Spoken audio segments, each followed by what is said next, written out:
wabarakatuh. Bertemu kita dalam kelas matematik tahun 2. Tajuk kita pada hari ini ialah dalam tajuk 1, nombor bulat hingga 1000. Bersama saya Cikgu Syuhada.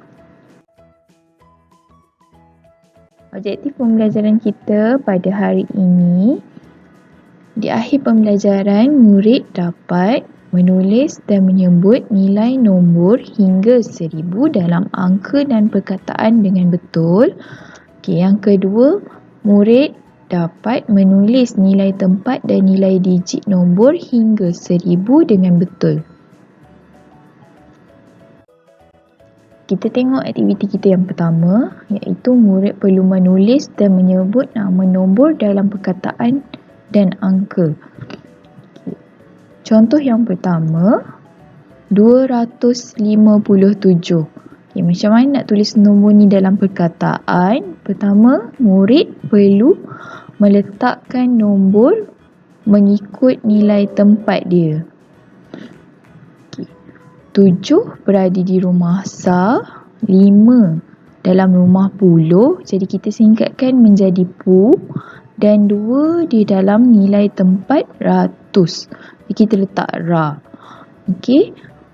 Macam mana nak tulis dalam perkataan? Kita mulakan daripada nombor depan sekali, 257. Sa tak payah tulis. Okey, cukup sampai 7. Jadi jawapan dia 257. Okay, kita tengok contoh kita yang kedua, 408. Okay, macam mana nak tulis 408 dalam perkataan? Okay, kita masukkan dia satu persatu dalam rumah nilai dia. Okay, 8 berada di dalam rumah Sa, Sifa dalam rumah Puloh, kita letak Pu, dan 4 di dalam rumah ratus. Okey. Jadi kita boleh tulis dalam perkataan mula daripada 400, Sifa Puloh tak ada. Rumah Puloh tak ada Sifa, jadi tak perlu tulis, dan kita terus sambung kepada 8. Sa sama juga, tak perlu tulis. Dan jawapan dia 408. Okey, kita sambung contoh yang ketiga, 316. Okey, macam mana 316 nak tulis dalam perkataan? Sama juga, kita masukkan nilai tempat dia dulu. 6 berada di rumah Sa, 1 berada di rumah Puloh, dan 3 berada di rumah ratus. Okey, jadi kita mulakan dengan nombor 3, 300. 10 tak boleh. 10 tak boleh, tak ada 10. Jadi kita kena baca dia bersama rumah Sa. 1 dengan 6 dia adalah 16. Jadi jawapan dia tengok 300 kedua, iaitu menulis nilai tempat dan nilai digit dengan betul. Okay, sebelum tu kita kena tahu apa tu nilai tempat dan nilai digit. Nilai tempat kita kena tulis di dalam perkataan. Okey, nama tempat dia berada di kedudukan mana. Okey, nilai digit mesti tulis dalam angka, dalam angka. Okey, kita tengok contoh. Contoh yang pertama, kita ada sama juga macam contoh yang tadi, 257.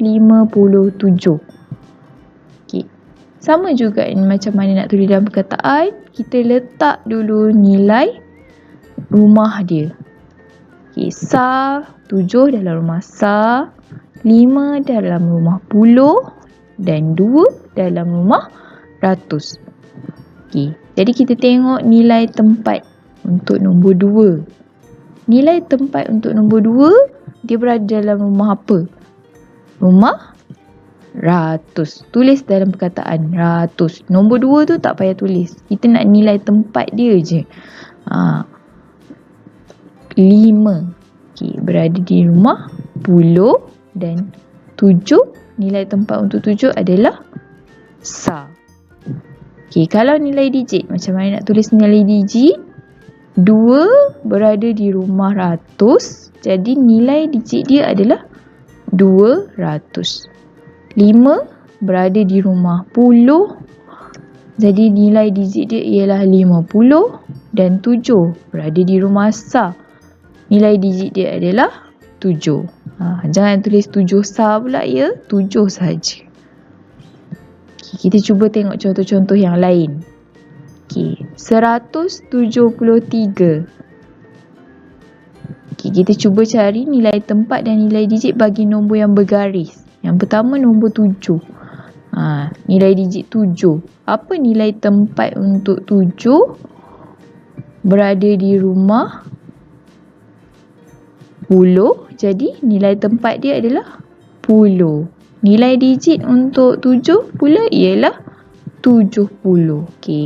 Nilai tempat dalam perkataan, nilai digit mesti dalam angka. Contoh yang kedua. Kita tengok nilai tempat untuk nombor 2.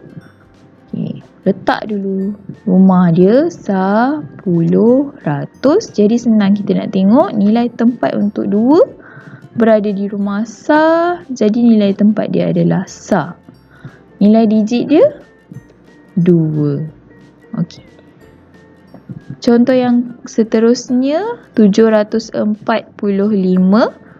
Kita cuba tengok nombor 7. Letak dulu nilai tempat dia, nilai sar, 10 dan 100. Jadi nombor 7 berada di rumah 100. Nilai tempat dia adalah 100. Untuk nilai digit untuk 7 adalah 700. Last sekali contoh yang terakhir. 908. 9 berada di rumah apa? Sar, 10 atau 100? 9 berada di rumah 100. Jadi nilai tempat 9 ialah 100. Nilai digit untuk 9 ialah 900. Itu saja untuk contoh kita bagi aktiviti yang kedua.